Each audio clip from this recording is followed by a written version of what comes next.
teatro de José Ignacio, voy a ir haciéndoles voy a ir haciendo un juego de hibridez entre un libro maravilloso que tengo del queridísimo y ya en los cielos de la eternidad, Enrique León, fundador de la Sociedad Dramática de Maracaibo, y el teatro de nuestro amado José Ignacio, no solamente porque se querían mucho y se estimaban, y más o menos José Ignacio se murió mucho más joven, pero quiero decir, las reflexiones que hace nuestro querido Enrique León en este libro, que es una joya, que si lo pueden conseguir, se los recomiendo, porque es prácticamente, es un ensayo de filosofía del arte, es un poco a la manera de, a través de la danza, de la maestra Sonia Sanoja, no sé si lo conocen, es un libro bellísimo, bellísimo, en donde la maestra Sonia plantea toda la relación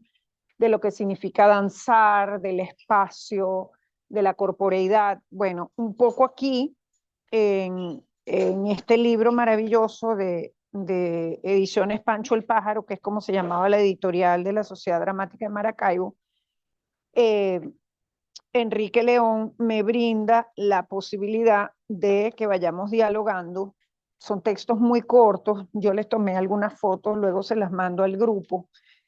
Eh, Fíjense lo primero que nos dice Enrique León. Voy.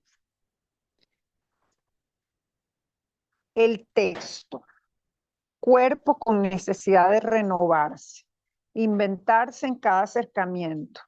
La relación provisional elige pluralidad de manera que acceda a claves, migraciones para continuar ficcionando. Esto me pareció absolutamente apasionante para comenzar con el primer trabajo de José Ignacio Cabrujas, que para el momento en que yo hice esta tesis, miren lo que son las cosas de la vida, esta tesis es del 2001, estaba inédito. La primera obra de José Ignacio Cabrujas lleva por nombre Los Insurgentes. Fue escrito en el año 56 y tiene como protagonista a uno de los héroes de la gesta independentista, del cual, si nos ponemos a ver, se habla relativamente poco.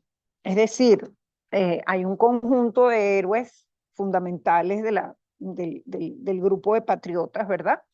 Está Mariño, Sucre, etcétera, pero del general Bermúdez se habla bastante poco. Él, por supuesto, integró el grupo de patriotas bajo el mando de Mariño, que invadió toda la parte de la conquista oriental de Venezuela para liberar esa zona del país.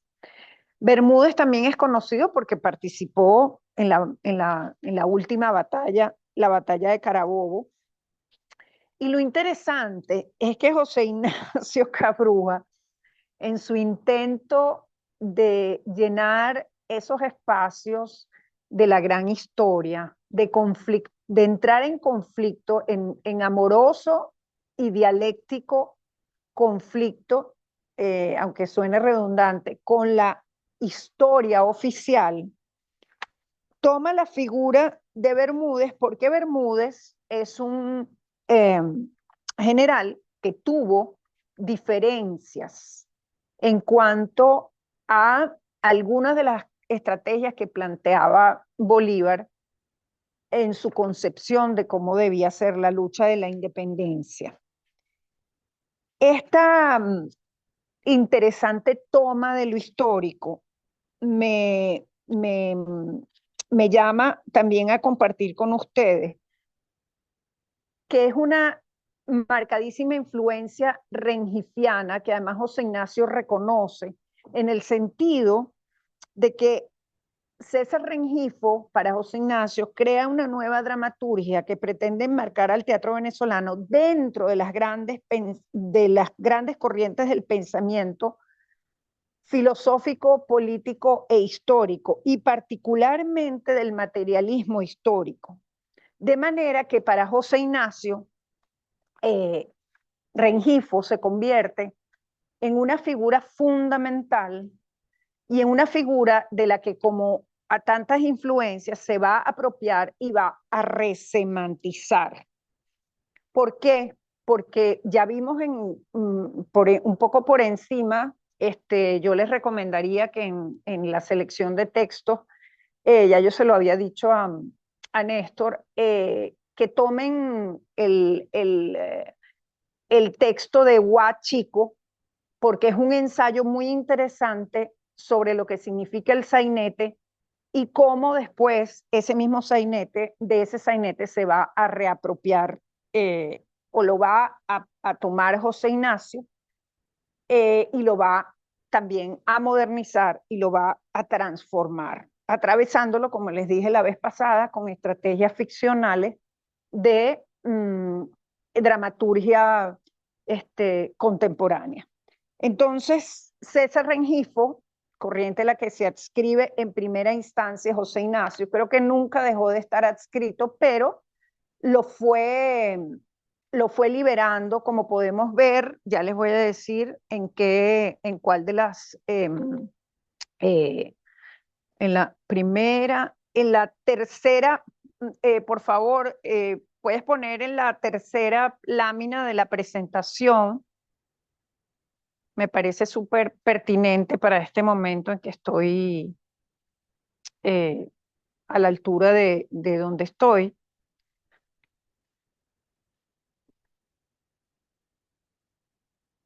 ¿Alguien la está viendo?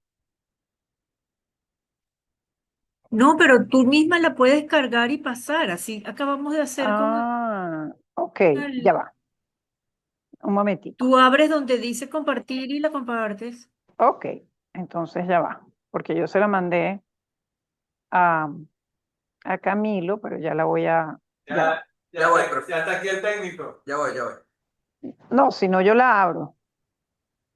Bueno, voy a seguir hablando y, ok, la tercera, vamos a pasar a la tercera. La tercera, école, esta aquí. Ok, el fracaso de la guerrilla fue una suerte de indulto. Les estoy explicando la importancia que va a tener la historia y concretamente la manera de asumir la historia desde el lugar del materialismo dialéctico. Y dice José Ignacio en esta bellísima foto donde lo están maquillando y lo están preparando para salir a escena como actor a encarnar a Eloy, el personaje de la extraordinaria obra de Isaac Chocrón que se llama La Revolución. Entonces, en esta construcción que hicimos de esta cronología, que al final se las voy al final del taller se las voy a proyectar completa, esa es la cronología que está extraída de la publicación de toda la obra de José Ignacio, compilada por Leonardo Asparren Jiménez, que publicaron Banesco y la Universidad Simón Bolívar. Y José Ignacio dice lo siguiente: a mí los 60, para lo único que me sirvieron fue para entender que como había fracasado la insurgencia política, yo quedaba en libertad. El fracaso de la guerrilla fue un indulto, fue el pasaporte para decir, José Ignacio, llegó el momento de decir lo que te da la gana. De alguna manera, él aquí lo que dice, y después lo reafirma en varias entrevistas, es que el hecho de ese fracaso lo lleva a él, primero a ratificarse como un hombre no ortodoxo frente a las posturas políticas, eh, frente a la propia tendencia de la comprensión de la religión, que hemos hablado poco de eso, porque realmente eso es un tema que recientemente se ha descubierto sobre la obra de José Ignacio, es decir, él se mueve entre dos pivotes, además de los otros tres que ya les mencioné. Él tiene una pulsión religiosa y si nos ponemos a revisar toda su obra, siempre tiene un elemento en donde hay una discusión acerca de la fe. No nos olvidemos que él está formado bajo el manto de los preceptos jesuitas que por más que se entre en contradicción con ellos, hay hay un dogma muy fuerte y hay un peso contundente que luego se ve reflejado en el imaginario ficcional o en la creación de los mundos posibles de José Ignacio para, para ser un poco más amplio, porque bueno, este concepto de imaginario, del cual también les he hablado poco, es un concepto ya prácticamente superado a partir del desarrollo ya del esplendor de la literatura comparada. La teoría de los mundos posibles es una teoría un poco más abierta y el imaginario además también está vinculado a una suerte de representación de un elemento inconsciente sumado a las distintas formas de discurso simbólico. Pero dependiendo de los trabajos que ustedes vayan a hacer y lo que estén definiendo como tesis de maestría, si a alguien le interesa ese concepto, profundizar un poco más en esa parte teórica, que fue la que yo desarrollé en la tesis, pues con gusto en academy.edu, es una página que les recomiendo profundamente. Ahí está mi tesis completa y ahí pueden tomar todo el marco teórico y ahí está la definición de los imaginarios según Castoriadis y según Wolfgang Iser, que son dos estudiosos fundamentales de ese concepto. Hoy en día ese concepto está puesto un poco en jaque bueno, por lo normal de las aproximaciones teóricas, pues por incompletud, para entender la complejidad y sobre todo a la luz de un concepto que al menos para mí era nuevo, pero lo estoy explorando, que ya no es la posmodernidad, sino es la transmodernidad. Entonces, bueno, esos son como puntos de enfoque para pensando un poco yo no conozco los temas que ustedes están desarrollando para sus tesis, pero son puntos les agrego en una inmensa digresión, pero para su cosecha. Entonces, bueno, retomemos. La primera obra que escribe José Ignacio, entonces se llama Los Insurgentes. Tiene como protagonista uno de los héroes de la gesta independentista, el general Bermúdez, que integró el grupo de patriotas que bajo el mando de Mariño invadió las costas orientales de Venezuela para liberar esa zona del país. Bermúdez tuvo sus ciertas desavenencias con Simón Bolívar, sin embargo, también se conoce porque le brindó una ayuda fundamental cuando Bolívar se vio sitiado en Barcelona. Cabrujas decide tomar el episodio de la entrada a Caracas en 1821, pero a Cabrujas no le interesa el hecho real en sí. Y aquí estamos en presencia de un elemento que me ha resultado muy interesante en estos tiempos recientes en mi clase de lengua española 2, donde yo doy el trabajo de la concepción de lo que es y no es literatura, para entender lo que llama la querida teórica investigadora Julia Kristeva en la definición de la verosimilitud. Es decir, la verosimilitud nunca va a ser la literatura buscando reproducir o buscando la validación de lo real, sino que va a significar la creación de una otredad que va a dinamitar esa comprensión de la representación. Entonces, ¿qué hace José Ignacio?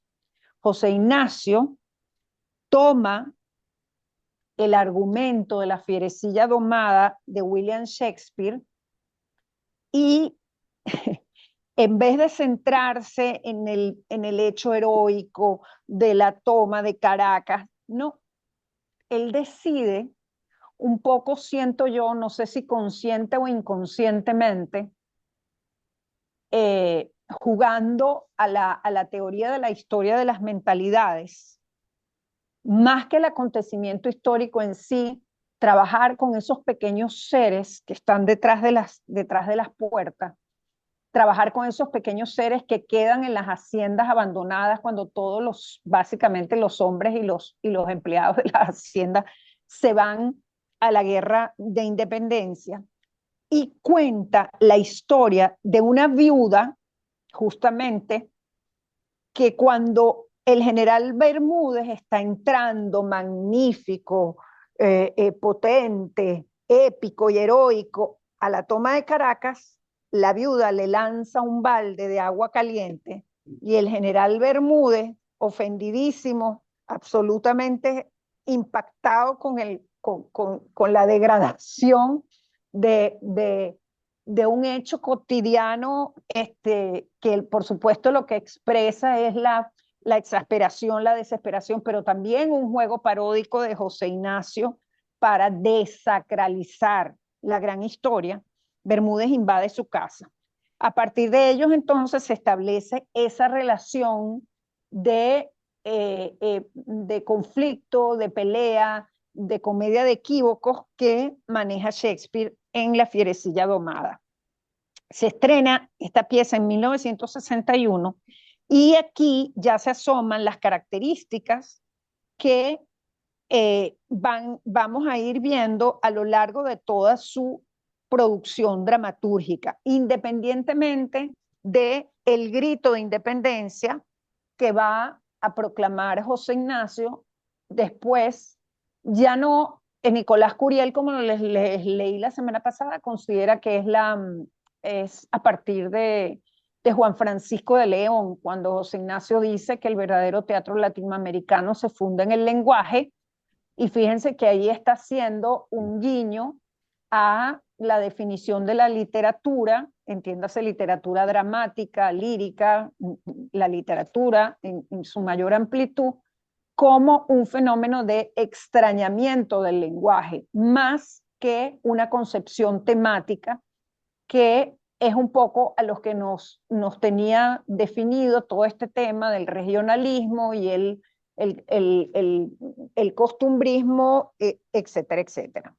Entonces, las constantes cabrujianas van a quedar aquí establecidas. La atención al tema nacional, es decir, a la historia concebida como una posibilidad de desacralizar el relato o la representación del acontecimiento histórico hecho a través de un discurso simbólico que establece una institución como la historia desde la escuela, desde la familia y desde el Estado.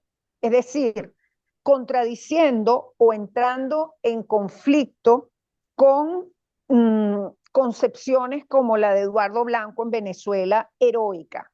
Entonces, en vez de centrar la atención en el relato épico, él se va a lo que podría ser el conflicto menor, doméstico de los grandes héroes, a quienes humaniza y los descoloca completamente de ese sitial épico o heroico, en una operación en donde se produce esa ruptura del carácter épico cuando este personaje, como Bermúdez, es sometido de alguna manera a un término que no existe, existe la peripecia aristotélica, de acuerdo a la cual que son las situaciones que se le van presentando en el destino al héroe y lo hacen tomar un curso inesperado, ¿verdad? Según Aristóteles, el paso de la felicidad a la desgracia o viceversa. Pero en este caso, yo las llamo unas antiperipecias, en el sentido de que estas hazañas del héroe sometido a esta ruptura del carácter épico, lo circunscriben a las indóciles, ecuménicas, carnales angustias humanas. Entonces, en vez de esas titánicas dificultades a las que debían enfrentarse los protagonistas, digamos, de la tragedia clásica y, por supuesto, los grandes héroes de la independencia. Rubén Monasterio, nuestro querido Rubén Monasterio, esperemos que esté echando bastante broma ya con José Ignacio y ahora con nuestro querido Eduardo Liendo, que en paz descanse, calificó a Los Insurgentes como una comedia histórica que está construida justamente, además de tomar el argumento de La Fierecilla Domada de William Shakespeare, desde el punto de vista de el transitar dramático, o sea, del orden del argumento y del drama, está construida en base a las teorías del teatro de Lope de Vega, cuyas características son que la obra total se mueve entre la intuición y realización de temas poéticos populares y a la vez eruditos, unos hábilmente captados conforme a su propio temperamento, otros buscados con especial artificio y perseverante empeño. De manera que entonces aquí José Ignacio se apodera de el auto sacramental por primera vez, que luego lo vamos a ver ya no como auto sacramental, sino como los llamados cuadros vivos, como el que usa para reproducir la especie de obra de teatro con la que la familia Álamo pretende generar una ceremonia para que el padre Olegario revele dónde está guardado el tesoro como en Profundo. Igual lo vamos a ver cuando ya entremos a la anécdota de Profundo.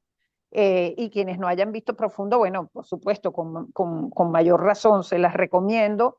Y sobre todo si pueden volver a ver, ojalá la Compañía Nacional de Teatro lo haga, ¿cómo se llama? Ay, buenas noticias, chicos, perdón la interrupción, pero me está escribiendo Antonio Gerandi, creo que me va a mandar el vínculo para poder ver El País del Disimulo. Ojalá así sea, porque bueno, alguno de ustedes lo está trabajando y además así ven un documental importante, pues, que recorre toda la vida de José Ignacio Cabruja. Continúo. Aquí en Los Insurgentes, José Ignacio se va a apoderar de formas, de lo que llaman las formas preteatrales, donde están las alegorías, el auto sacramental, el cuadro vivo, etcétera, etcétera, ¿no? Entonces, ese auto sacramental, que tiene unas características determinadas, él también se va a valer de las alegorías. ¿Por qué?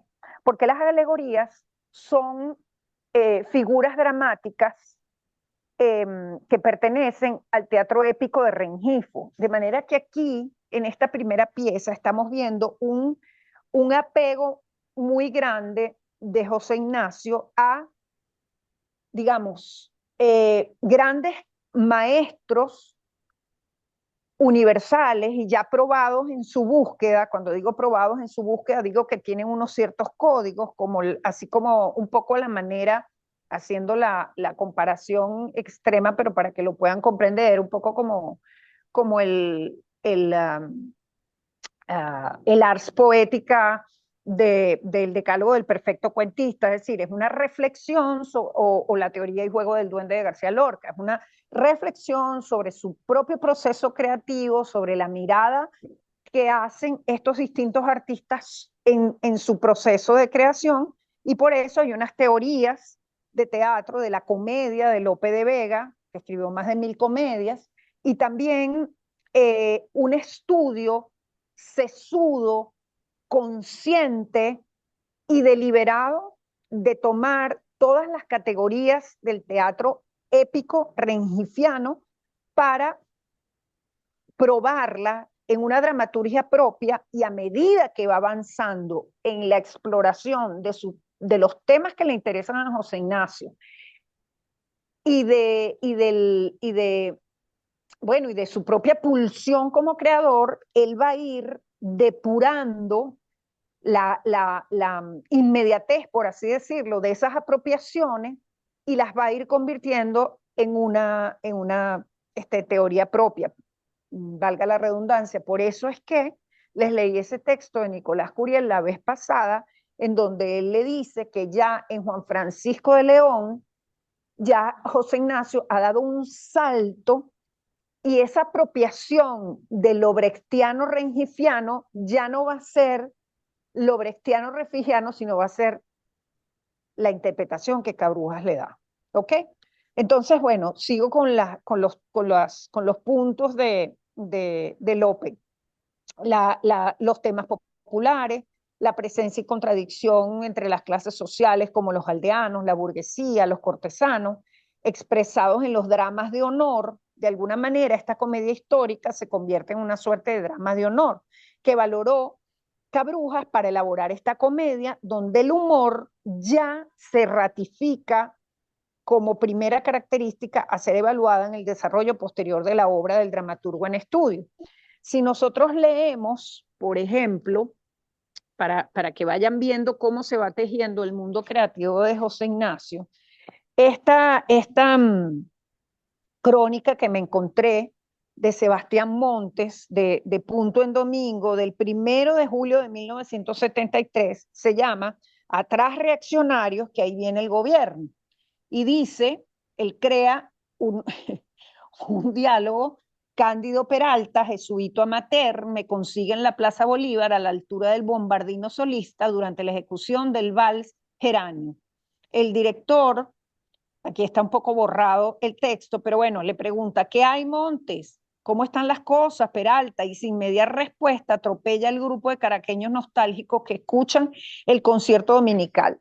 ¿Ven lo que les digo? Hay una apropiación teatral que él va a transferir a su manera de concebir la crónica y donde va a ejecutar primero desde un lugar de profundo humor negro, donde hay un sarcasmo que tiene un cierto tono distante, prosopopéyico, adrede, pero donde todavía no ha aparecido esa máxima heideggeriana de ese ser tuyo ahí, y mucho menos el lenguaje o el tono, mejor dicho, el tono en su manera de concebir la crónica, el tono amoroso, compasivo y tierno que va a caracterizar toda su producción posterior. Después de Los Insurgentes, en 1959, llega Juan Francisco de León, escrita a partir del examen de un acontecimiento histórico nacional. ¿Ven? Aquí otra vez, otro personaje del que muy poco se habla, vuelve a tomar a José Ignacio un acontecimiento histórico nacional, particularmente notable por su contenido revolucionario y anticolonialista, a través del cual el autor denuncia, yo diría expone, pero seguramente denuncia porque todavía ahí José Ignacio estaba muy apegado al corsé militante del teatro brechtiano como una ruptura de la ilusión. ¿Por qué? Porque la ilusión aristotélica y del espectáculo no permite que el espectador se ponga en contacto con la posibilidad de ver la grieta que revela las contradicciones de una sociedad. Entonces, el autor denuncia la dependencia económica a través de la explotación petrolera por grandes consorcios foráneos. Aquí entonces aparece el primer vislumbre de lo que va a ser el teatro cabrujiano. Como les dije antes, y quizá yo no sé, nunca llegué a hablar con él y no lo vi, pero sí lo leí de alguna crítica, si mal no recuerdo, de Monasterios, creo que también, en otro de sus libros sobre el teatro de José Ignacio Cabrujas, cuando habla de la concepción de las piezas teatrales de José Ignacio como una suerte de óperas en donde hay arias, dúos, tríos, ¿no? Como una estructura, como una pieza de relojería perfecta, que además está vinculada con el sentido musical de, de la concepción dramatúrgica de José Ignacio. Lo interesante es que basándose en un acontecimiento histórico nacional que está vinculado a un enfrentamiento que hubo entre este personaje, Juan Francisco de León, y la compañía guipuzcoana, José Ignacio futuriza a través de ese uso que yo les he dicho del rompimiento, que va a ir haciéndose cada vez menos, a ver, ¿cómo lo puedo explicar? Es ese equilibrio del que hablaba Nicolás Curiel, donde le dice, yo te quería más chejoviano, y menos brechtiano lo alcanza la dramaturgia de José Ignacio, cuando les explico que el personaje que está lleno de su contradicción, una contradicción que no expresa, sino que enmascara y simula, hay un acontecimiento que casi podría ser podríamos pensarlo, podríamos discutirlo, se lo podrían llevar de tarea para la casa, si es o no un Deus ex machina, es decir, un acontecimiento que en la tragedia griega sobrevenía por sobre el viaje del héroe. Todavía no se hablaba del viaje del héroe, pero sí del viaje del héroe clásico, y le modificaba el destino. No directamente, podía influir perfectamente en ese cambio de la peripecia, de la tristeza a la felicidad. Pero lo que quiero decir es que estoy tratando y esto lo estoy enunciando por primera vez, gracias a este seminario, estoy pensando si esta ruptura que hace José Ignacio con fíjense ustedes que lo que acabamos de descubrir juntos, con la diégesis dramática, es decir, con lo que está pasando en ese momento en la pieza, o sea, en el relato dramatúrgico. Él hace una ruptura e introduce un elemento extradiegético que quiebra ese equilibrio. José Ignacio definía el drama como una demostración ética que se restablece al final, no necesariamente con un final feliz, pero sí con un final. Restablece ese equilibrio, pero ya ha dejado sembrado que el acontecimiento dramático que está sostenido sobre un episodio histórico desacralizado e intervenido y resemantizado ofrece la posibilidad de futurizar sobre ese mismo acontecimiento. No sé lo que o sea, sí sé lo que les acabo de decir, pero yo misma, eso se me acaba de revelar leyéndoles este planteamiento. Pero fíjense por qué es tan importante esto que estamos descubriendo juntos y que no lo dice nuestro querido Nicolás Curiale en el programa de Manos Juan Francisco de León. Es un descubrimiento de este seminario. Según el Diccionario de la Historia de Venezuela, Juan Francisco de León, nacido en 1692 y fallecido en 1752, nace en las Islas Canarias. Fue fundador y comisario de la región de la jurisdicción real del Valle de Panaquire. Yo estuve en esa hacienda, con cuyos habitantes protagonizó una revuelta o conflicto. Cabrujas prefiere estos términos muy distintos a los de la versión oficial que reseñan el hecho como una protesta contra la compañía guipuzcoana, cuando uno de sus directivos solicita la renuncia de Juan Francisco de León con la excusa de que había que eliminar el contrabando del cacao. De León tiene que tomar las armas y el gobernador Felipe Ricardos lo obligará a rendirse y lo va a encerrar en la carraca, donde muere famélico y enfermo. La temática historia vuelve a ser premisa para Cabrujas, quien se inspira en un personaje que no figura en el relato heroico, o sí figura a través de una historia como la de Salcedo Bastardo, que es uno de los tótem de la gran historia oficial, ¿verdad? Lo estudiamos en la escuela, lo hemos visto de alguna manera validado, pues, en la prensa, en otros discursos, etcétera, etcétera, etcétera. Para Cabrujas, quien se inspira en este personaje, ¿verdad? Para descontextualizarlo, y dirá a propósito Francisco Rojas Pozo, un profesor del Instituto Pedagógico de Maracay, que tiene un libro bellísimo que se llama Cabrujerías. Me encanta ese término. Cabrujas hace un paralelismo temporal entre la llegada de las transnacionales del petróleo y la compañía guipuzcoana, una gigantesca elipsis. La obra, que sigue las coordenadas del teatro épico no ilusionista de Brecht, procura mostrar las contradicciones de una sociedad de clase en busca de una utopía socialista a través de los dos recursos de construcción dramática: el efecto verfremdung, distanciamiento, que se produce, como ya les he dicho, con un recurso como el monólogo aria, en el que el personaje va a exponer una posición ideológica y, siguiendo los preceptos piscatorianos, un concepto didáctico que va a ser remarcado una y otra vez con clarísima y rotunda intención pedagógica. Y voy a leerles el monólogo. Echeverría: ¿quién soy en este escenario? ¿Qué personaje represento? Yo no sufro, yo no lloro, no sudo. No soy entonces un personaje. No me amarga la duda ni me devoran los celos. Soy algo puro, es decir, soy una idea.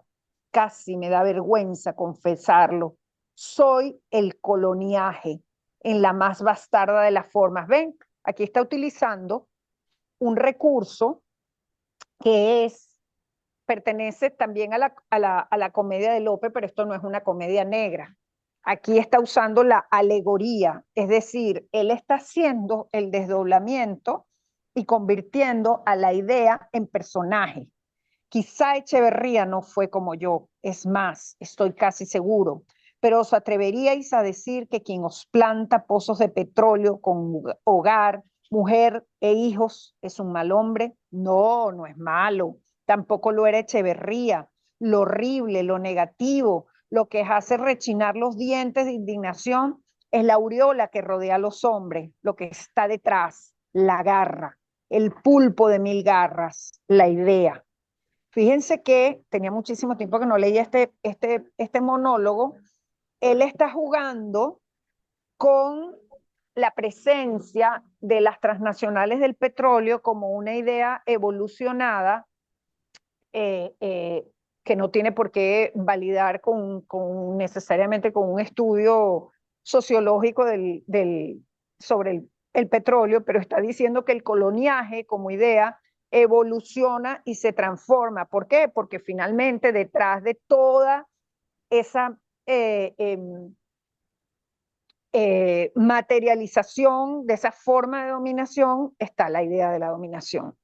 Como lectura de la historia, Gleider Hernández, que es otra estudiosa de la obra del Nuevo Grupo completa, el Nuevo Grupo era tan extraordinario, al igual que la Sociedad Dramática, al igual que, bueno, prácticamente todos los municipios, las alcaldías, las gobernaciones. Yo creo que hasta la Sociedad de Ciencias y para el Estudio de las Ciencias y las Artes, Luis Pasteur, tenía una editorial cuando alguna vez en este país. Entonces, Gleider Hernández publica un estudio sobre las primeras obras de José Ignacio Cabrujas y dice que tanto en Juan Francisco de León como en Los Insurgentes hay una clara intención de presentar el pasado como una explicación del presente, o bien a este como una consecuencia de aquel, en una concepción de la historia como una serie de ciclos que tienden a repetirse, y ello se expresa claramente en el paralelismo que establece el autor entre el monopolio de la compañía guipuzcoana durante la colonia y el que 2 siglos más tarde ejercerán las compañías explotadoras del petróleo en Venezuela. Bueno, aquí está justamente el señalamiento que hace, el manifiesto realmente que hace Nicolás Curiel, director del Teatro Universitario para ese momento, profundamente brechtiano, y dice: Juan Francisco de León señala el nacimiento de la realización inicial de un moderno teatro épico venezolano, un salto dialéctico en la evolución de la dramaturgia y más aún de la escena nacional, cuando se plantea la comunión de un autor nacional con un estilo, un colectivo teatral, un espacio escénico.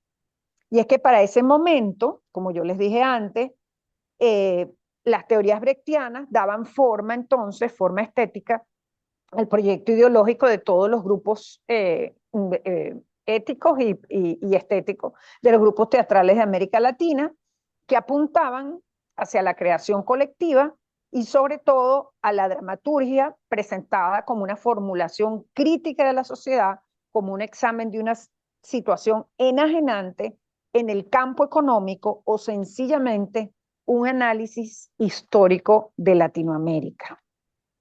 Pero entonces, José Ignacio Cabrujas, que era un hombre profundamente inquieto, y yo diría que a la manera de, de Rómulo Gallegos, como dice Orlando Araujo, que dice que si Gallegos era un hombre ético de una sola pieza, estéticamente era un crisol de idas y venidas en sus planteamientos y en su riqueza y en su diversidad y en su ausencia de repetición, por más que estuviera atado a una cierta temática, ¿no? Y entonces, en El extraño viaje de Simón el Malo de 1961, José Ignacio decide hacer un viaje hacia otros ejes temáticos que plantean ya la transformación de un hombre por las circunstancias de una sociedad corrupta y descompuesta, cuyos antivalores están representados por una serie de alegorías. Y aquí vuelve otra vez a remontarse a las formas preteatrales que luego va a utilizar, a la manera del auto sacramental. Entonces, en el camino de Simón el Malo, se va a encontrar con la burocracia, con la cárcel, con el castigo, con las leyes. Tres payasos lo van acompañando en su viaje y ellos van a ir anunciando las escenas y de la manera más brechtiana posible van a prevenir al público ante el peligro de la ilusión teatral, el juego del teatro dentro del teatro, es decir, la experimentación con la pantomima, el uso de la parodia, las pancartas, las canciones, es decir, distintos elementos que van a introducir el distanciamiento, que van a introducir la advertencia de que un hombre distraído frente a la circunstancia de una sociedad corrupta y descompuesta, lo pueden, si está distraído, lo pueden abordar. Aunque esta pieza no rompe con el precepto brechtiano, tiene un carácter mucho más atrevido, más irreverente, más osado, más experimental que las anteriores. ¿Por qué?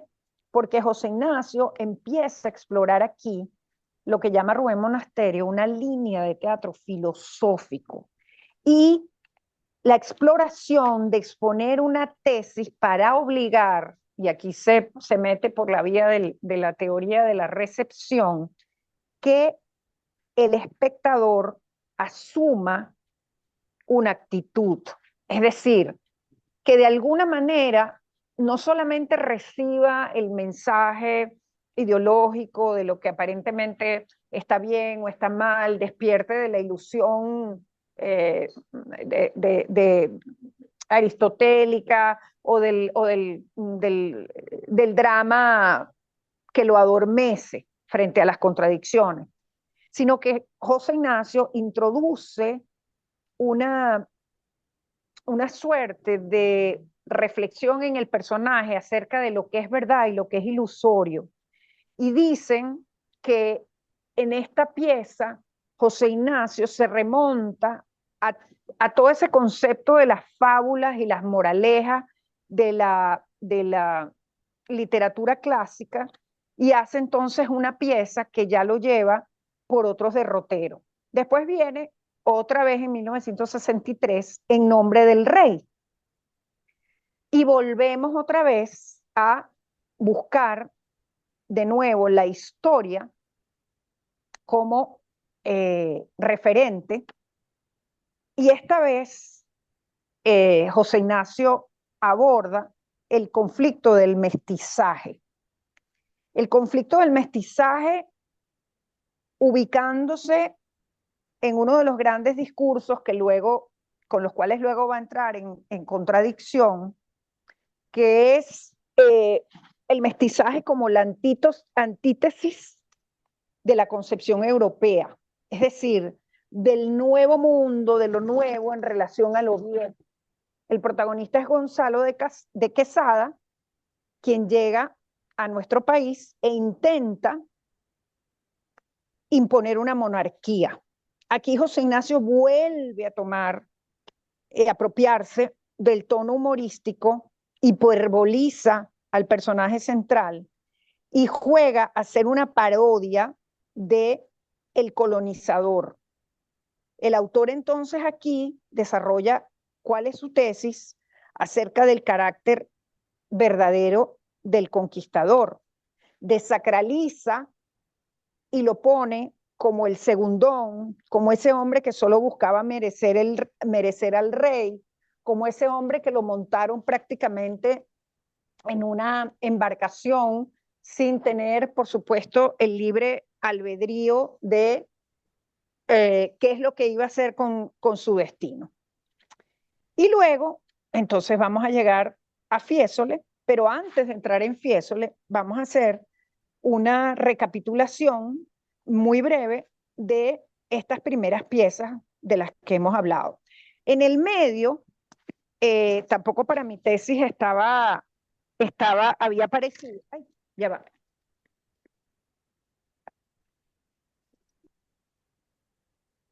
Perdón, que estaba abriendo la ventana. Para el momento, no había aparecido todavía la publicación de esa pieza, pero él escribe El tambor de hojalata, no, mentira, el tambor de hojalata no. Sopa de Piedras, que la hace, es una obra infantil. José Ignacio nunca le interesó demasiado la literatura infantil, pero bueno, como era un hombre que ayer vi la película de Charles Aznavour en el ciclo de cine francés, que se las recomiendo. Y bueno, me enteré que Charles Aznavour escribió 1200 canciones. Y es que, claro, era un hombre que prácticamente no vivía, lo único que hacía era escribir y componer. Entonces yo pienso en José Ignacio que cada experiencia era un acto de escritura para él. O sea, a veces pienso que escribía la vida más que la vivía, ¿no? Entonces, bueno, me imagino que debe haber estado pensando en su hijo Diego, y debe haber escrito esa pieza que además está basada bueno, ahora al final la tengo tengo una copia en el cuarto, pero también es una pieza, Sopa de Piedras, en donde él juega con unos personajes que en realidad no son personajes, sino son voces, entonces vienen a hacer unas medio alegorías y qué sé yo, qué sé cuánto, también tiene el tono humorístico, el tono humorístico que también va a tener una pieza que antes de entrar en esas características, yo me estoy siguiendo en el recorrido histórico, me estoy siguiendo por lo que fue mi tesis, pero como les digo, como la obra dramática está publicada completa en 3 tomos por la Simón Bolívar, eso sí es bastante más difícil de, eh, de escanear. Después de Fieso le va a venir Profundo en 1979, La soberbia milagrosa del general Pío Fernández 1974, Acto cultural de 1976, El día que me quieras 1979, Una noche oriental 1983, El americano ilustrado 1986, Autorretrato de artista con barba y pumpa 1990 y Sony, que es la última, Diferencia sobre Otelo, el Moro de Venecia, en 1995. Hay una pieza que se llama Pinocho, en donde él hace toda una parodia acerca de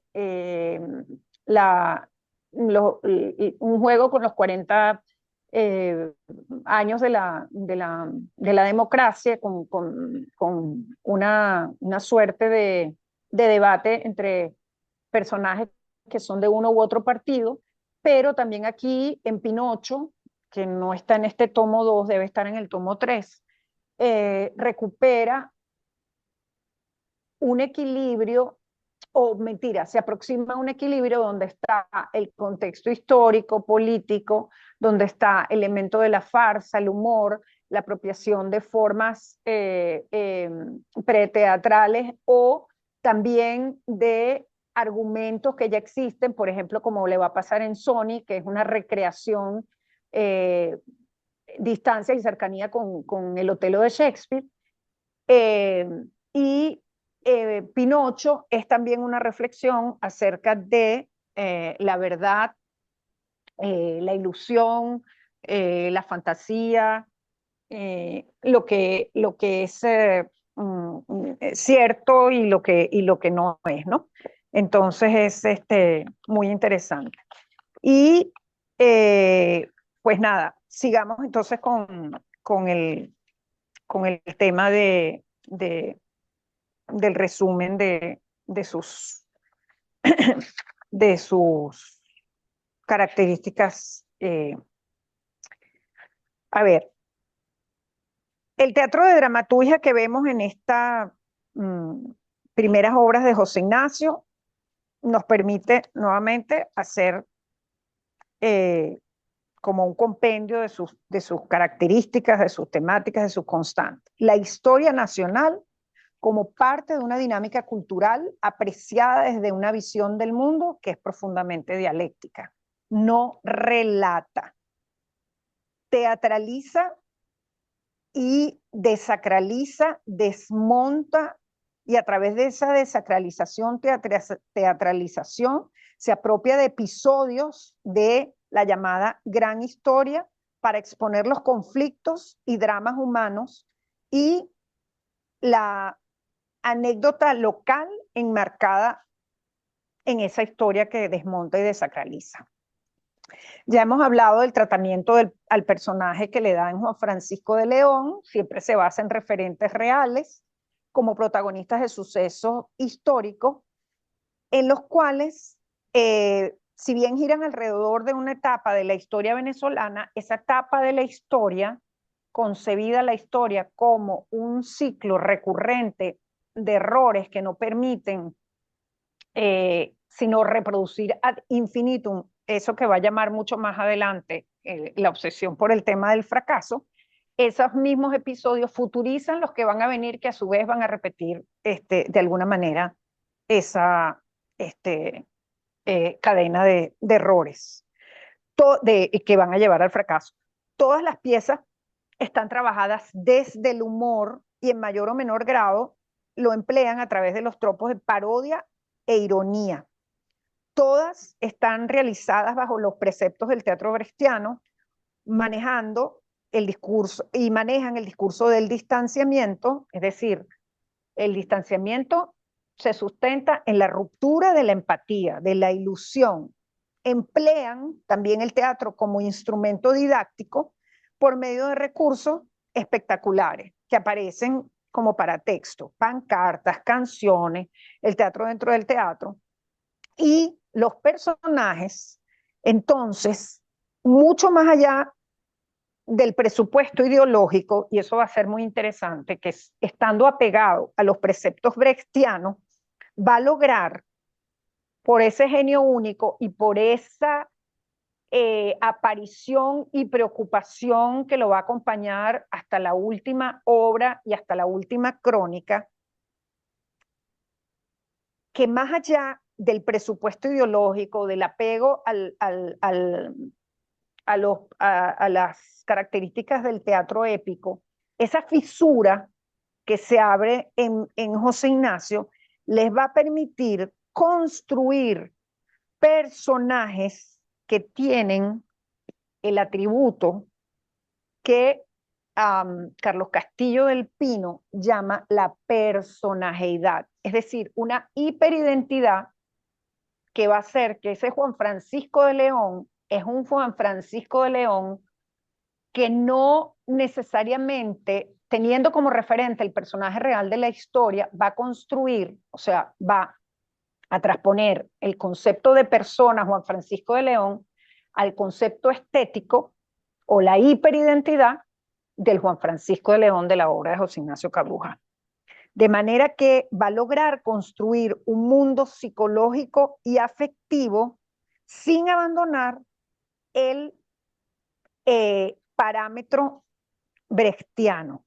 Y eso ya va a marcar una tendencia, aún en piezas tan aparentemente herméticas, que no lo son, pero que para la crítica en ese momento la fueron, o tan personales como Fiesole. A decir de Monasterios, hay en la obra cabrujiana una evidente referencia a los acontecimientos de la gran historia que se fusionan con la infrahistoria. Entonces, desde los primeros trabajos, José Ignacio Cabrujas asume el teatro como un inmenso gesto cultural donde se pone en juego un imaginario en el que se van a develar una serie de conceptos que le permiten expresar en su discurso simbólico las contradicciones nacionales resultantes de pretender un destino histórico glorioso no resuelto. Y por eso es que desmonta y desacraliza los grandes episodios históricos para afianzar esa profunda contradicción que José Ignacio siente y después la va a convertir como ensayista distraído en ensayos y que le van a dar lugar a poder exponer esos tres pilares fundamentales de la simulación, la provisionalidad y el escombro. Cabrujas insistirá una y otra vez en los rasgos de su gentilicio, que lo inquietará profundamente por su registro emocional. Dirá Cabrujas: el venezolano no soporta los extremos de la pasión, ni la ira absoluta ni la alegría absoluta. De allí que nuestra creación dramática se expresa a través de seres elevados con sentimientos sublimes, alejados de la realidad que encarna el pueblo en la figura del gracioso. Y les voy a decir aquí algo que me parece muy interesante para enlazarlo, y es un artículo del viernes 26 de octubre de 1979 en El Nacional acerca de un foro que se llamó ¿Qué pasa con la cultura en Venezuela?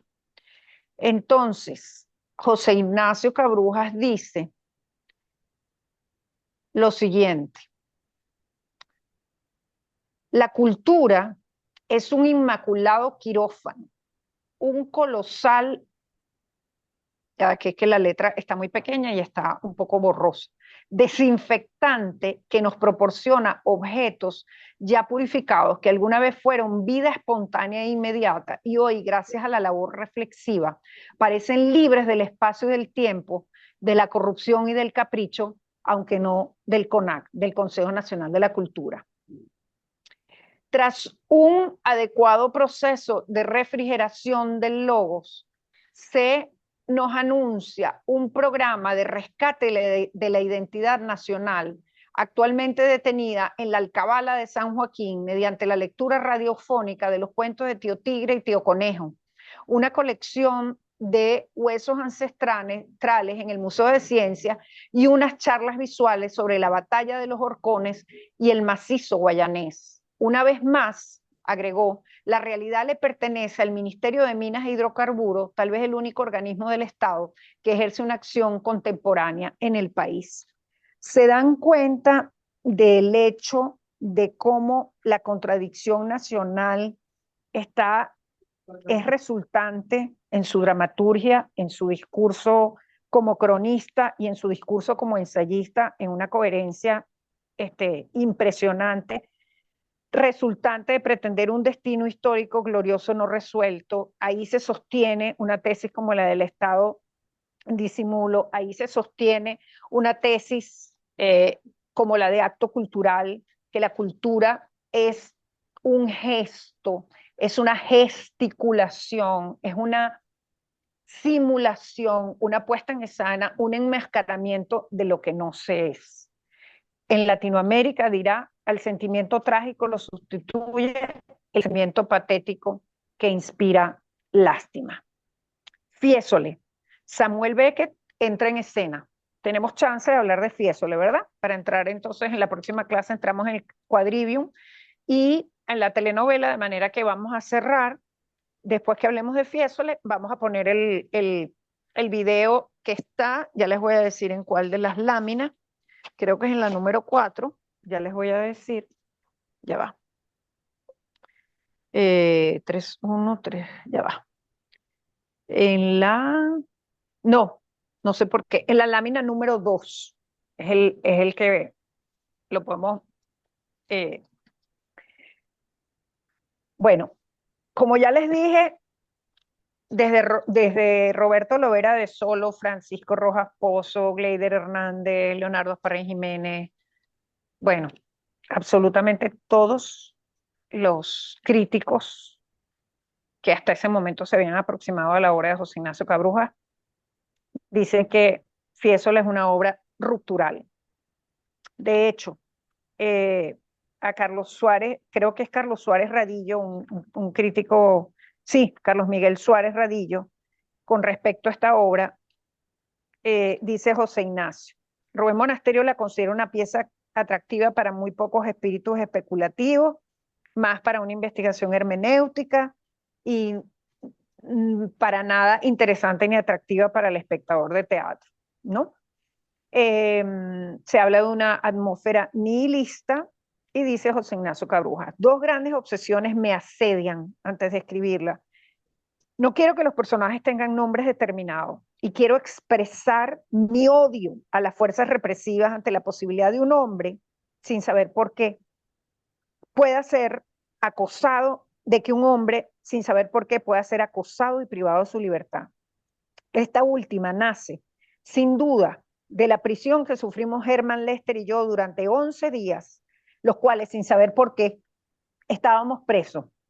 Sufrimos interrogatorios interminables y registro en el apartamento de la revista que ambos editábamos. Después de agotar todos los posibles temas de conversación, cantar todas las áreas de óperas que conocíamos, recitar todos los poetas que recordábamos, comenzó a surgir en nosotros el fastidio, no la rebeldía con el país. Comenzamos a pensar en la posibilidad de ahorrar dinero cuando saliéramos y marcharnos a Europa, quizá a Fiesole, la colina del Renacimiento. Entonces, ¿qué sucede aquí? Aquí hay dos personajes, 1 y 2. Por supuesto, esta pieza está inspirada en la colina del Renacimiento. Está inspirada en una colina del Renacimiento porque el Renacimiento pone como protagonista de la escena del mundo al hombre. Pero además es la colina de los artistas, es la posibilidad de un espacio utópico de la libertad y la creación. Cabrujas, entonces, en un acto de suma autenticidad consigo mismo, deja a un lado lo que había sido su línea dramática hasta entonces. Y como consecuencia de una situación límite, la configura en forma de esta pieza. Estos personajes, en un tour de force tan radical, expresan entonces una experiencia, como ya hemos dicho, muy personal. Y si bien fue considerada una pieza críptica, va a decir José Ignacio Cabrujas que es la pieza a través de la cual él encuentra la libertad. Dice lo siguiente: surge de una fobia a las formas teatrales establecidas, del descubrimiento de que el teatro en Hispanoamérica es algo que hay que inventar, porque no se trata de folclore o de nacionalismo, sino de un problema de lenguaje teatral. A mí esta pieza me interesó porque es el inicio real de la propuesta dramatúrgica, distante de la rigidez del teatro brechtiano, pero no ausente del precepto profundo de Bertolt Brecht, donde el conflicto político da paso a otro de carácter existencial, un paradigma de análisis no excluyente que vamos a poder encontrar en piezas posteriores. Fiesole está construida entonces en base a situaciones y no a una historia lineal y secuencial. Y aquí Cabrujas va a abandonar el sentido didáctico del teatro, la camisa de fuerza de la militancia política para convertir a la palabra en lo que Roland Barthes llama un acto de solidaridad histórica, donde la escritura es una función y constituye la relación entre la creación y la sociedad. Es el lenguaje literario transformado por el destino social, la forma separada en su intención humana y ligada a las grandes crisis de la historia. La pieza presenta un choque entre el nivel de la realidad y lo que los personajes uno y dos, esperan. Desde la cárcel añoran un futuro utópico que solo es posible alcanzar marchándose a Fiesole, que es una colina del Renacimiento, un hito cultural que queda en el pasado. Aquí hay unos elementos muy interesantes que en 1974, junto a Isaac Chocrón, en un coloquio sobre teatro en la Universidad Central de Venezuela, expuso José Ignacio, y yo creo que va a ser su suerte de ars poética de ahora en adelante. Al referirse al teatro contemporáneo, señala que la base era la ideología y que se originó como consecuencia de la guerra. Al plantearse la naturaleza del teatro del absurdo, destacaba que se internaba en la devastación de la palabra. Fíjense ustedes qué interesante cómo José Ignacio se mueve incluso dentro de su ars poética en una contradicción y la lleva a la máxima expresión. O sea, el teatro latinoamericano, dice, no es sino un hecho de lenguaje y no, ¿cómo se llama? El teatro en Hispanoamérica es algo que hay que inventar permanentemente, porque no se trata de un problema de folclore o nacionalismo, sino un problema de lenguaje teatral. Pero es que el lenguaje teatral de José Ignacio Cabrujas crea un mundo. Cuando Elvira Ancísar le dice a Carlos Gardel, que está entrando por la puerta de la casa de las Ancísar, y Carlos Gardel pregunta, ¿y yo dónde voy? Y Elvira le dice, usted, en el centro de esta casa, por invitado y por distinto, está hablando de todo lo que significa el morocho del abasto, la posibilidad, ahí les mandé un ensayo que hice yo sobre el día que me quiera, se lo mandé al grupo, después les voy a mandar el de profundo, ahí está hablando de lo que significa la otredad, ahí está hablando de lo que significa la presencia de un extranjero, ahí está anunciando además que por primera vez durante la dictadura de Juan Vicente Gómez, la sociedad venezolana en un acto que va a ser inocentemente político en el sentido que se vuelca a las calles sin miedo a la represión para recibir a un ídolo popular. Es decir, está fundando una otredad desde el lenguaje, aun cuando en esta pieza está destacando cómo la guerra, como un acto arbitrario de abuso y del poder sin límites, está dejando speechless al sentido de la comunicación y el lenguaje.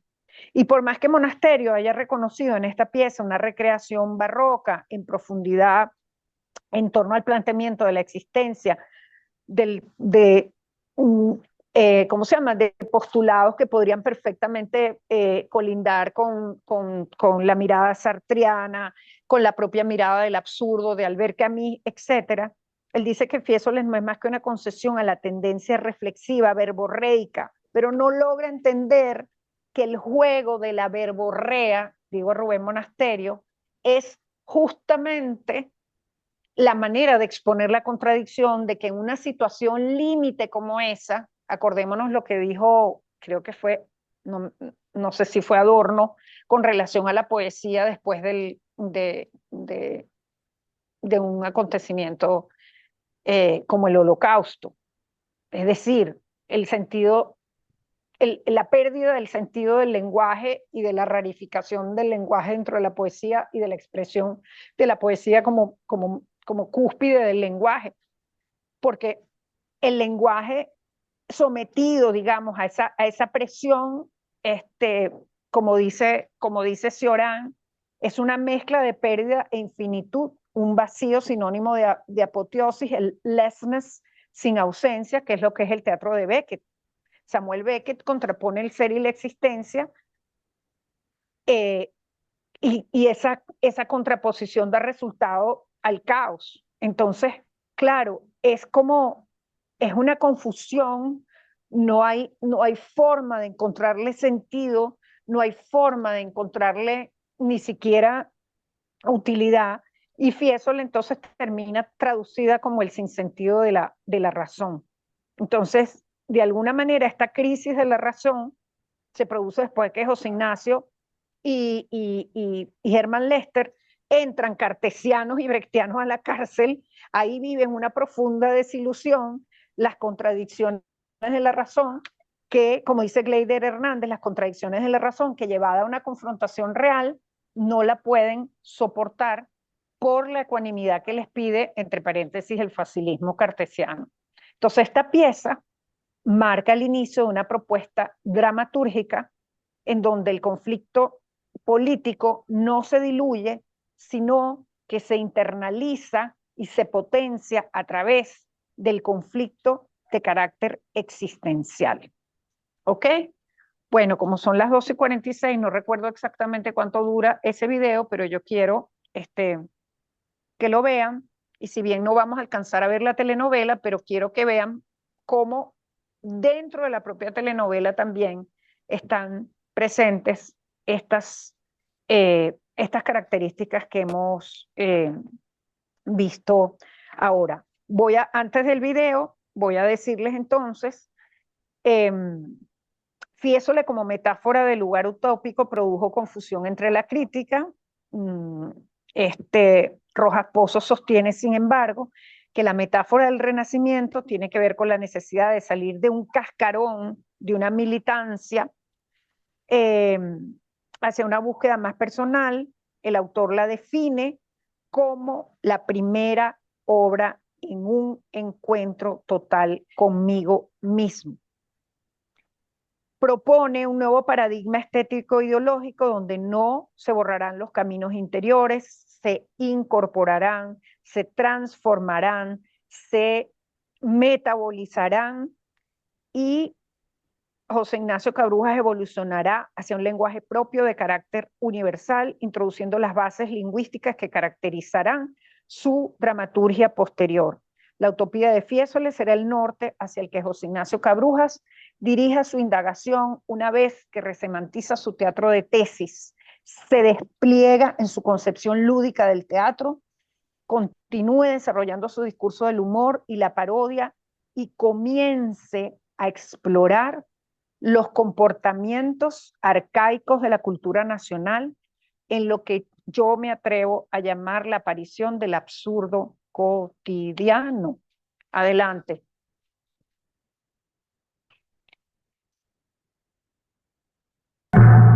Cabrujas fue realmente un escritor excepcional, en el sentido de que dominaba el mensaje televisivo, radial, cinematográfico, periodístico, y sabía bastante de música. Bueno, yo decía que el papel de un escritor debía ser pellizcar, no puedo decir, pellizcar el trasero de una sociedad, y que mientras más frecuentemente lo pellizcara, mejor para el escritor y mejor para la sociedad.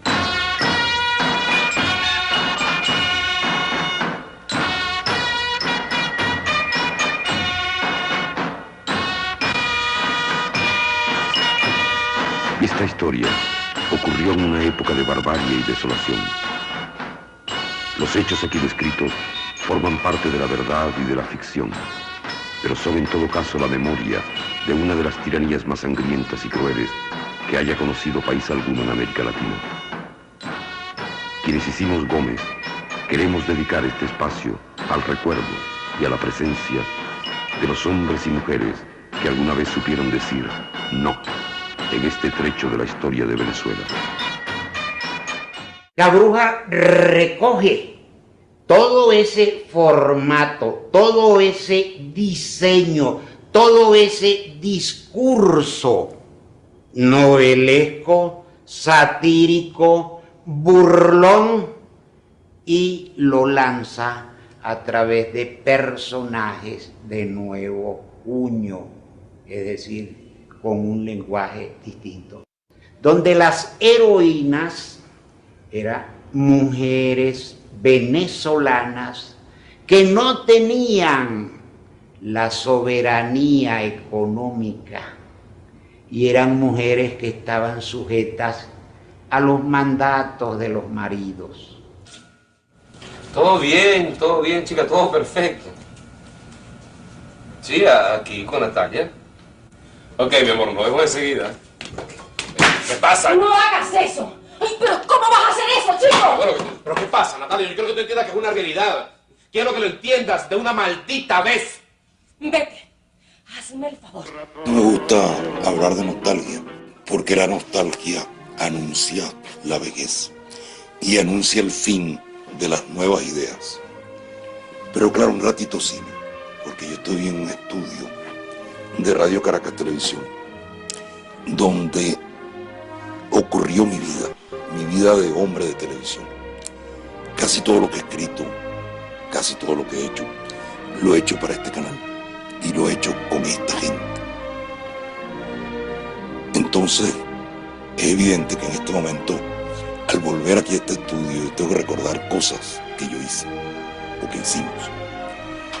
Una de ellas, por ejemplo, que se grabó en este estudio fue la señora de Cárdenas, y ahora me vino a la memoria, a la sensibilidad, al sentimiento, por qué no decir.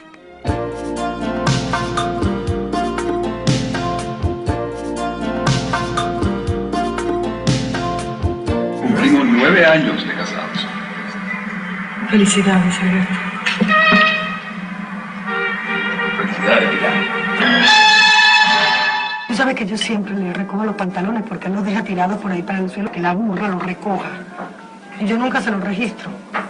Bueno, porque a mí eso me parece también indigno de una mujer estarle registrando los pantalones y el bolsillo al marido. Pero es que a veces él tiene un sencillito. Entonces yo se lo agarro y se lo pongo en la mesita de noche. ¿Y qué había? Me llamó la atención porque no es así corriente, común y corriente. Y estaba así, media abierta. Ábrela.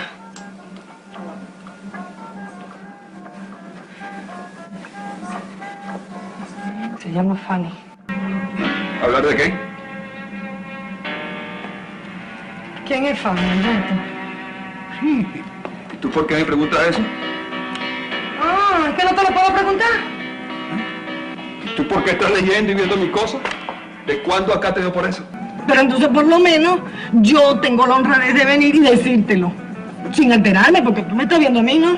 Yo no estoy enterada. Bueno, hable con él, señora. Hable con él. Mire, yo como no, yo he salido a veces con él.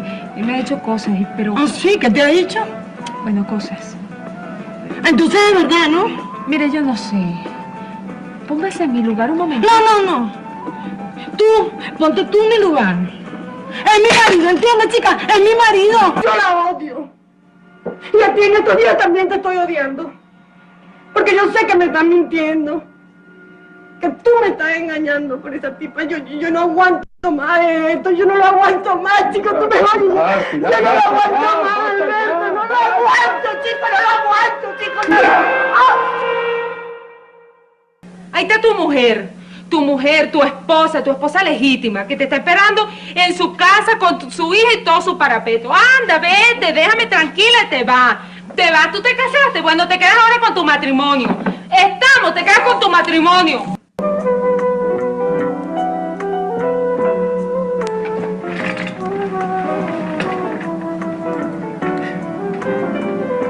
Gracias por el pastillo, vale. Vamos a comerlo. Yo sé que no tenemos hambre y que está un poquito frío, pero vamos a comerlo. Divorcio. Dijiste eso, Nítala. ¿En serio que tú te puedes divorciar de mí? Para un momentico. paren, que después seguimos. Vamos a hacer eso, paren, vale. Esta noche no. Ahora la señora de Carmen. ¿Qué quisiera decir? Quisiera decir que cuando hicimos cosas que resultaron, cosas que nos dieron mucho orgullo, lo hicimos pensando en una televisión nueva, no parecida a las fórmulas. Que cada vez que asumíamos un verdadero riesgo y que teníamos ese inmenso susto de ver si el televidente nos acompañaba en la aventura, el televidente nos acompañó en la aventura. Quiero hablar de lo que está pasando. Quiero reír y reírme y reírnos con esa novela. No quiero murciélagos. No quiero que la protagonista ignora quién es su mamá. No, esta protagonista, ella sabe perfectamente quién es su mamá. No quiero que a la protagonista le den un tubazo por la cabeza y pierda la memoria. Entre otras cosas, yo tengo un médico amigo mío que dice que nadie pierde la memoria de esa manera. Entonces yo creo que, por el contrario, que la protagonista conserve la memoria desde el primer capítulo hasta el último capítulo, puesto que ella necesita mucho de la memoria para poder vivir. Y así sucesivamente. No quiero estrujones, no quiero desgarramientos y dónde está mi mamá, y en fin, nada de eso. Nadie va a la cárcel, tal vez a la jefatura, pero a la cárcel no. En esta novela no hay venganzas. No hay nadie que viene del pasado y que asusta y que se pone unos lentes azules de contacto, porque los lentes azules de contacto no le cambian el pasado a nadie. Yo quiero hacer el futuro con la gente con la que yo he hecho televisión toda mi vida. Están aquí, son mis amigos y me siento honradísimo de recomenzar esa aventura. Viviré para ti. Al renacer el rostro del sol, cada mañana no traiciones jamás esta verdad, porque puedo odiarte también, convertir el amor que te doy en herida mortal.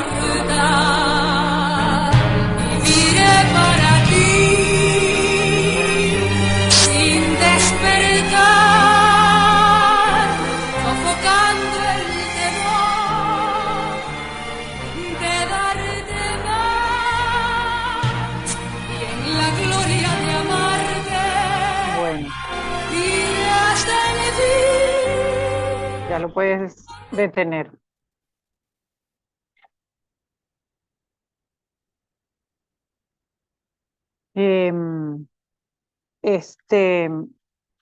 Para cerrar, quería decirles que ya va. Estoy buscando aquí otro material. Ajá. Dice el maestro Enrique León en su libro Fragmentos de la Sociedad Dramática de Maracaibo: si no se acomete al texto desde su herida diligente, difícil acrisolarlo. Y el otro concepto que me interesa es: se dice que el otro la va a pasar bien, y abre comillas, es misión del teatro, así como la de todas las artes, entretener a los hombres. Se comenta máscaras íngrimas, digamos Amadeo Mier, Nora, Arlequín, Amalia Batista, Don Juan Tenorio. El brollo sacude argumentos entornados, palabremos, lo de menos es el desenlace de Antígona. Lo que cuenta, lo que le da su grandeza y su vigencia es que la pregunta sigue y el teatro da testimonio de la infelicidad del hombre mientras no consiga superar el conflicto, es decir, romper el antagonismo entre el orden y la libertad, la razón y el subconsciente, Apolo y Dionisio, y yo agregaría, por supuesto, la vida y la muerte. Entonces, bueno, concluimos. Si quieren, el sábado que viene podemos abrir, porque no hemos hecho vamos a ver el quadrivium, es decir, la segunda parte del teatro de José Ignacio, Podemos abrir una ronda de preguntas que ustedes puedan tener, me parece importante. O si quieren lo hacemos al revés, terminamos a las 12:30 y dejamos media hora para las preguntas. Está bien. Perfecto. Sí, profe, me parece bien. ¿Ok? Sí, me Bueno, parece bien. entonces les estoy mandando les voy a mandar el otro ensayo, el de profundo. Les mandé el del día que me quiera.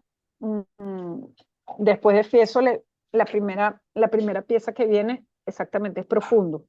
Entonces, mire, me acaba de mandar, entonces no, ya va, vamos a hacer un cambio.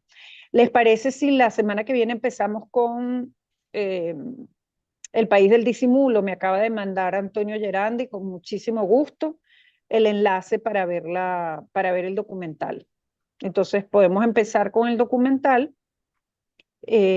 Hacemos no sé cuánto dura el documental, creo que el documental dura 1 hora. Pues no hay problema, cabe perfectamente y las sesiones subsiguientes tomamos una para terminar el teatro y la otra para la telenovela. ¿O prefieren dejar El País del Disimulo para el final? Vamos a hacer una votación. Levante la mano, ¿quién prefiere dejar el País del Disimulo para cerrar las 6 sesiones o quién quiere verlo la próxima sesión? Yo prefiero la próxima sesión. Ok. Yo también. Igualmente. Sí. Perfecto, me encanta. Igual. Ok, lo hacemos así. Entonces, iniciamos con eso y depende de cuánto tome, ¿cómo se llama? Continuamos con el teatro o simplemente abrimos las preguntas que se nos van a presentar a partir de ahí. ¿Ok? Perfecto. Gracias. Buenísimo. Sí, Ok. profe, Gracias, Gracias, chao. profe. Chao. Chao. Chao.